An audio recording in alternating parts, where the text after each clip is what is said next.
And we have the PNB Peso Fixed Income Fund. Again, these are for conservative investors invested in deposit. Okay lang ba ito yung live, ma'am?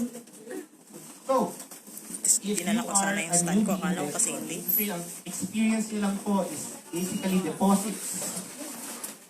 Our suggestion is to try out first the PNB Prime peso and dollar money market funds. Okay? Again, it's suited for conservative investors whose primary objective is principal protection. So I'd just like to stress the words principal protection. Okay? Why? Because it's invested purely in deposit instruments and it's valued using the accrual type of valuation. Sorry po for the technical term, but when you say accrual method of valuation, you're talking about principal plus interest. Parang deposits. If you deposit 10,000, your expectation is after 1 year, it will earn about 2%, 3%. So wala po itong lugi sa principal nyo. That's why it's valued using accrual type of valuation. Competitive returns because it's invested in high-yielding deposit instruments. For example, ang 1,000 nyo po, pag dineposit nyo sa time deposit, how much would it earn? Good, so naman. 100% return. Hindi naman pala. Basically gives you about 2-3%.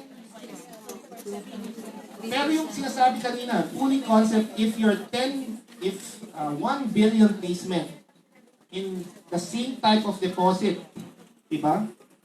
It definitely will earn a higher yield as compared to your 2-3% earlier. That's why it gives you competitive returns. Okay. Now, if you want to diversify a little bit, kanina po purely deposit instruments ang investment nung prime. If you want to diversify a little bit into government securities, particularly treasury bills. When I say treasury bills, ito po yung mga government obligations that have maturities of 1 year or less. Okay? So we have the PNB Peso Fixed Income Fund. So just like the illustration suggests, a portion of this fund is already invested in government securities.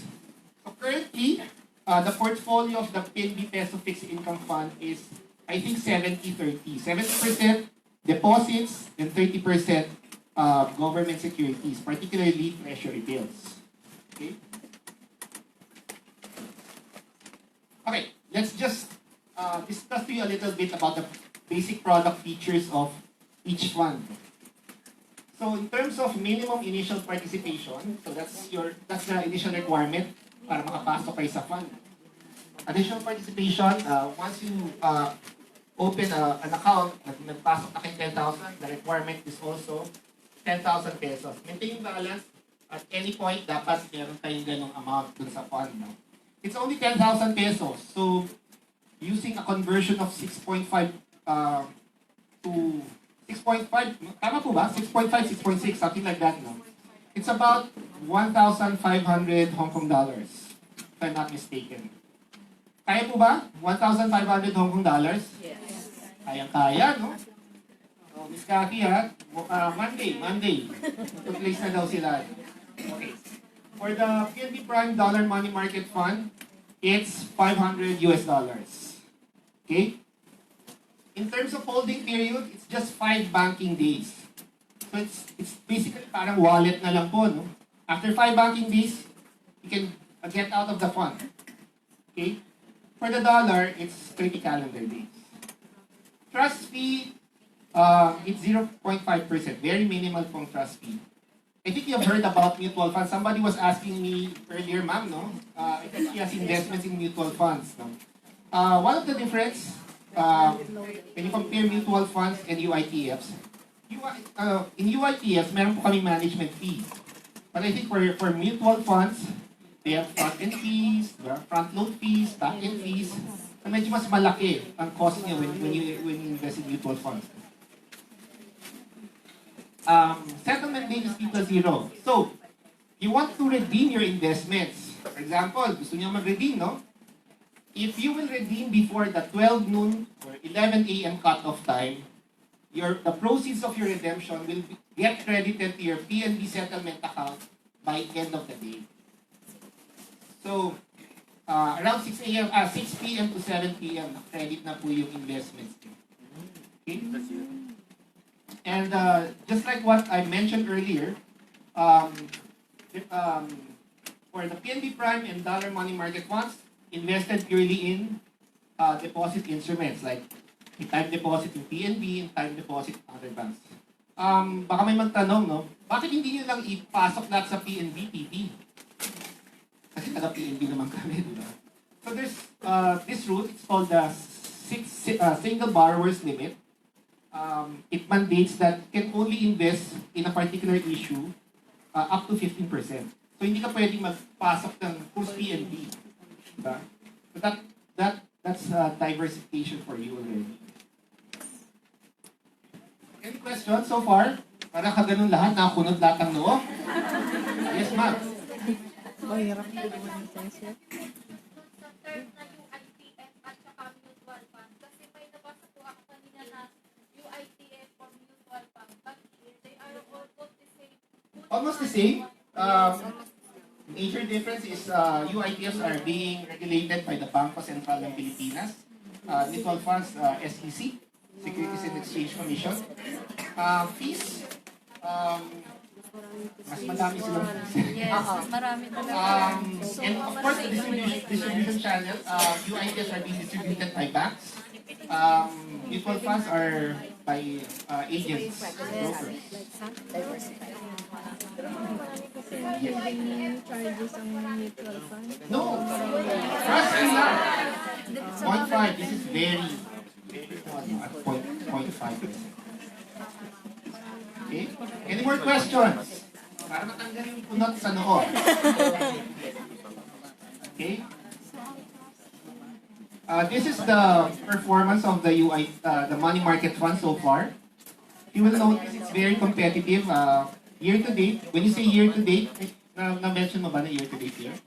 When you say year to date, it's the ang period ng reckoning period is the last calendar date of the previous year, last working day of the previous year, so that's December 28, up to the current date. So we are looking at the first half performance, so that's December 28 to June 28, I think yung ano.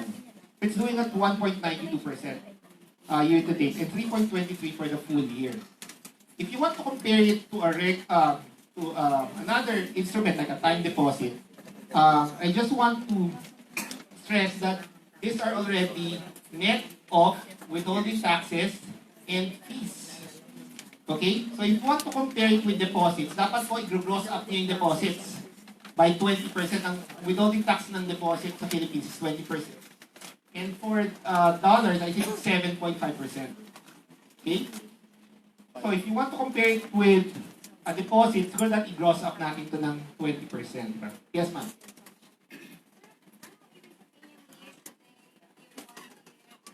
Okay, sige po.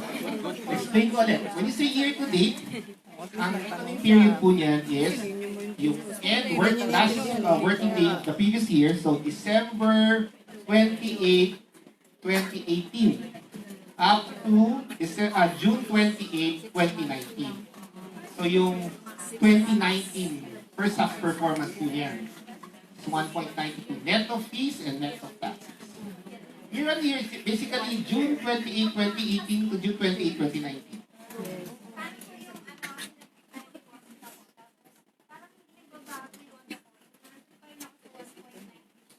Opo. Deposits, they have a fixed interest rate. For deposit po? Deposits talaga pong fixed ang interest rate. Yes po, may fixed po yan. Ito po kasi, it's a portfolio. So for example, government securities, may income rate. So it's a weighted average rate ng fund po.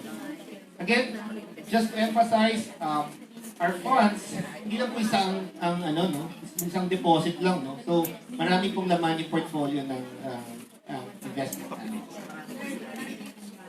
It's not guaranteed. It's not guaranteed. But of course, it's managed by seasoned fund managers.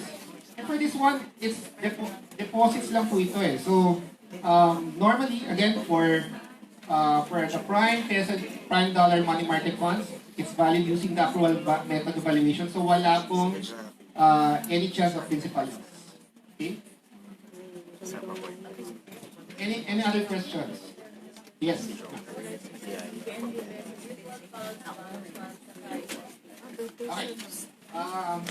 Siguro, kanina po may nagtanong. Mutual funds and the UITF siguro. Bond funds kasi sa fund classification po yun.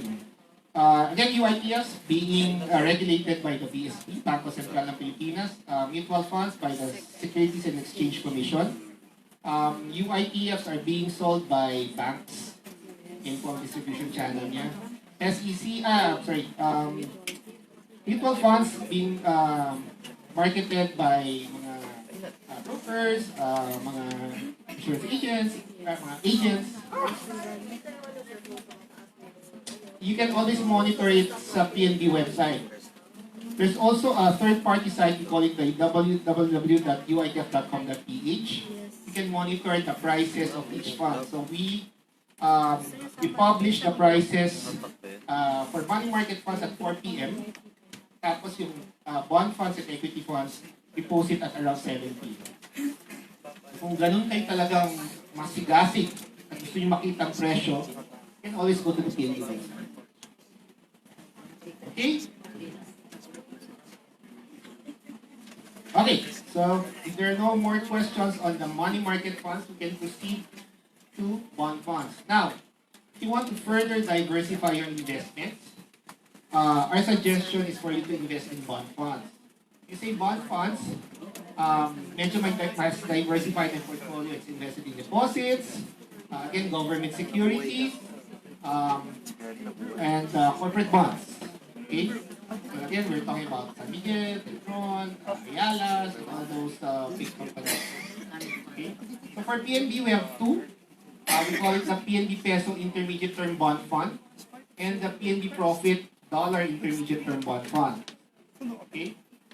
In terms of product features, minimum initial participation for the peso is 10,000 pesos and for the dollar it's 1,000 pesos. $1,000, I'm sorry. Holding period is 30 calendar days. So again, after 30 calendar days, you can redeem your investments without any pre-termination charges. You can always redeem, but of course, there's a pre-termination charge if withdrawn or if redeemed before the 30-day calendar period. Trust fee is 0.75, so a little bit higher, but it's 25 basis points as compared to the money market fund. Settlement date is T+1, so if you redeem your investments today before the 12 noon cut-off time, you will receive your redemption proceeds the following banking day. Okay? So as mentioned, these funds are diversified. Portfolio consists of deposits, treasury bills, treasury notes, treasury bonds. Huwag po kayo malito sa bills, notes, bonds, nakakalito, no?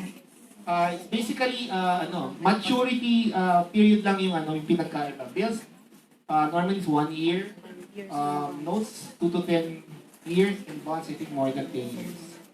Okay?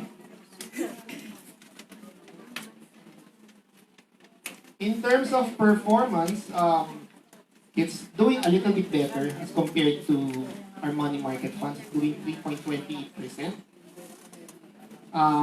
Year on year, it's 2.9%. 3 years, 4.66, and 5 years, 7.95. For the profits, doing 2.19 year to date. Year on year, 3.31. For 3 years, 3.08, and 5 years, 7.81. Again, let me emphasize, these are already net of fees and taxes. Okay? Any other questions? Questions? Papa, ma'am. Yes, ma'am. I have money. My money is in time deposit. Then I want to diversify it more to UITF. Pwede naman po. Either you pull out your time deposit and you can invest in UITF. Or if you have additional funds, you can keep your TB and invest in UITF. Okay? Predetermination. May bulong-bulungan. Any other questions? So if you have none, let's proceed to PNB balance funds. Again, let me emphasize these are for moderately aggressive investors. Okay? Why? Because the portfolio already consists of deposits and equities. May equities portion na po ito. As the name suggests, PNB balance fund, balance po no? It's 50% invested in fixed income instruments and another 50% in equities. So before I show you the portfolio composition, yung laman po ng portfolio, no? Let me just go through very quickly the product features of the PNB investment, the PNB balance fund. 10,000, maliit, no? That's 1,500 Hong Kong dollars. Trust fee is about 1.25%. Because someone will ask, bakit po mas mataas as compared to a money market fund? In terms of managing the fund, it's a little bit more complicated because the portfolio managers are tasked to research the different equity investments. No? Settlement date is T+3.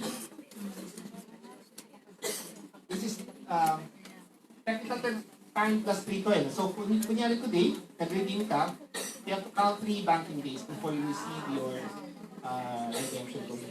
Thank you po, Mama, kasi sometimes, for us, hindi na namin na it's not really understandable sa ibang clients, no? But if you have questions, please feel free to ask, so that we can answer immediately. So, cut-off time is a little bit later at 1 p.m. So that gives you more time to invest. Okay? And again, in terms of investment outlet, I think Pierre mentioned earlier that the composition is about 40-60%. So, if the market, the outlook of the Philippine stock market is very positive, usually the portfolio manager will invest 60% in equities. If it's stable or neutral, yung outlook niya sa Philippine stock market, they invest about 50%. Finally, if the market is negative or it's a bear market, ang tawag ko namin bear market, say market is going down, to protect the clients, they invest only 40%. So again, depends on the outlook of the portfolio manager. The fund is doing 3.23% year to date, year on year 6.24. And if you are the disciplined investor, just like what Pierre mentioned earlier, if you have invested starting 2010 when the fund started already, you're going to get 45.77%. So that's the yield since inception. Okay. And this is the actual portfolio of the PNB Balance Fund. 51% is invested in common stocks. So we're talking about the big companies. BDO. Again, since we are looking, our priority is our investors. We also invest in our competitors. BDO is investment outlet of the PNB Balance Fund. SM, Ayala, Overseas, etc. So we're talking about the conglomerates or the holding companies in the Philippines. We also have investments in preferred stocks. When you say preferred stocks, it's technically an equity, pero it behaves like a bond. Meaning to say, meron po siyang regular coupon payment or regular dividend payment. And finally, 45% is invested in deposits. So if you will look at the composition, 55% invested in equities and 45% invested in deposits. So it gives you an indication that the view of the portfolio manager is that the market is positive or medyo mas maganda yung outlook niya sa market. Okay? So far, malabo or sobrang labo? Okay so far? Any questions? Hanggang nandito kami so that we can answer questions. So let's proceed. to the PNB equity funds. Right now, we have three equity funds. We have the PNB Equity Fund. It's an actively managed fund. I'll try to explain later what an actively managed fund is all about. We have an equity theme fund. We call it the PNB High Dividend Fund. And we have a tracker fund. It's called the PNB Phil Index Tracker Fund. So I'll explain it to you in a short while. Mabilis po ba? Okay lang? May questions? Sakto lang. Okay. Again, your minimum initial participation is very low, 10,000 pesos. But later, I'll teach you a way. If you don't have 10,000, meron po kaming way of investing in these funds through the auto investment. So I'll try to discuss that later. I think these are pretty much self-explanatory. Trust me, 2%, 30 calendar days, T plus 3 po ang settlement date. Cut-off time is 1 p.m. And again, invested in different equities. Okay? So let's talk about first the PNB equity stock, PNB equity fund. Again, this is an actively managed fund. When you say actively managed fund, it means that the composition of the portfolio is based on the conviction of the portfolio manager. How do you explain the conviction?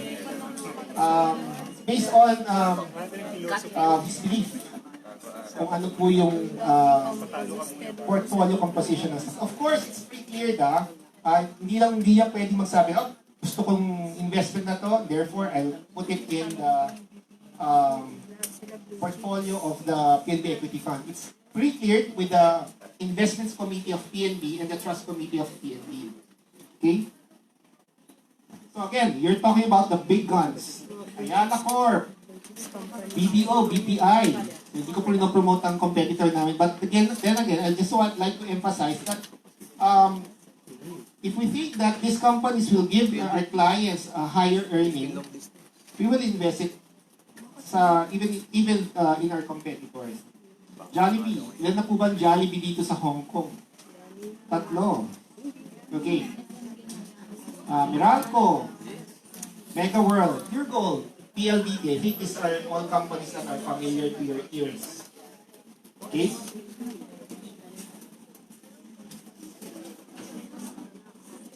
The PNB Equity Fund is doing at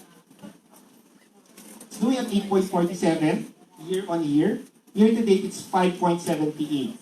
And if you invested since 2015, that's about 4 years ago, you would have earned 56.7%. I don't know. Okay, now let's talk about the PNB Phil Index Tracker Fund. So I think one thing that stands out here is the word tracker. So the objective of the fund is to invest in representative stocks of the Philippine Stock Exchange Index. Are you all familiar with the PSEI or the Philippine Stock Exchange Index? Yes. Meron po. So what's the difference between the PSE and the PSEI? PSEI PSE is your Philippine Stock Exchange. Okay? Your PSEI is basically the barometer of the Philippine equities. Meron siyang representative stocks. These are all your blue chips. Blue chip companies. So right now it's around 30 companies. Okay? So the objective of the fund is to mirror the performance of the PSEI. So mag-invest yung fund na yon in all 30 companies with different with the exact same weight as the PSEI. So it's like, sabi nga dito, it's like directly investing in the top stocks of the Philippine Stock Exchange. So if the PSEI is earning, let's say, 15% for the year, please expect the fund to earn 50% less the trust fee. Okay? Kung may difference lang yung tracking error na tinatawag namin, it's very small. But again, it's like investing in the whole 30 stocks of the PSEI. Okay? Malinaw po ba? If I'm mentioning some technical terms, please just make sure I have to clear kung hindi nyo po naintindihan. Okay?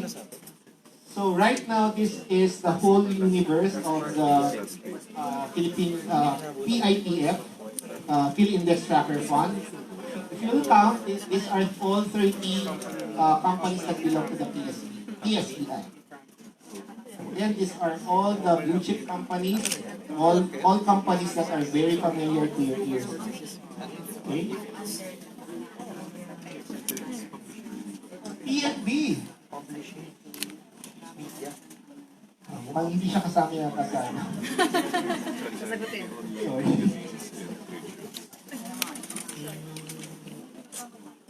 That's the publishing naman. But in our other funds, it's part of the portfolio. Just like what Sir mentioned earlier, PNB is really performing. The stock of PNB is really performing very well. Actual performance of the PITF is doing 13.49%. Again, net of fees already, 13.49%. Year to date, it's doing 7.6%. And if you were lucky enough to have invested in the fund since 2010, you would have earned 82% already.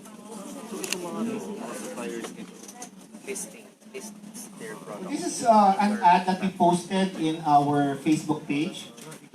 It just illustrates the concept of disciplined investing.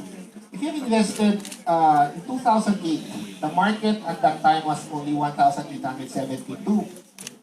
By the end of 2018, it was already 7,466.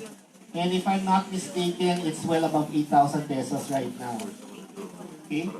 So, you would have earned around 300%, I think. So, hindi po ako mathematician, but if you have invested 1 million in 2008, your fund would be around 4 million already in 2018. Okay? Any questions so far? Yes, sir.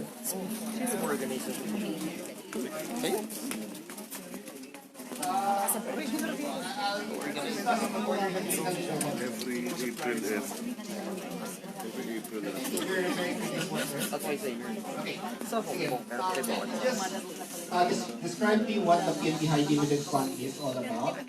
So this is a theme fund, meaning to say, when you talk about high dividends, it only invests in companies with a history of paying dividends and with high dividend yields. Okay.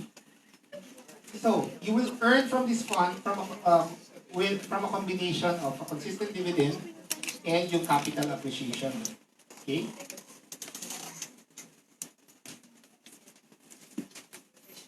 Okay. I'm not going to bore you with this information, but let me try to describe it very quickly. The strategy for the PNB High Dividend Fund.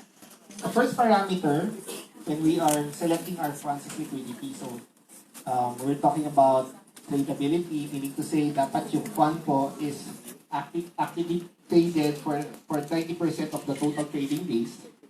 And with value turnover, it must be traded at least 0.5% of total market net of block sales. So, dapat very liquid. Just to emphasize this, it has to be very liquid, and it has to have at least 3 consecutive years of dividend declaration. And based on the first two criteria, we will sort it according to dividend yields of the previous years, and the top 75% will be selected. So that forms the composition of the PNB High Dividend Fund. In terms of portfolio weights, equal po siya. So right now, sir, later siguro I'll come back to you. I'll text first the portfolio manager on the average dividend yield of the PNB High Dividend Fund. So I'll get back to you, sir, on your question.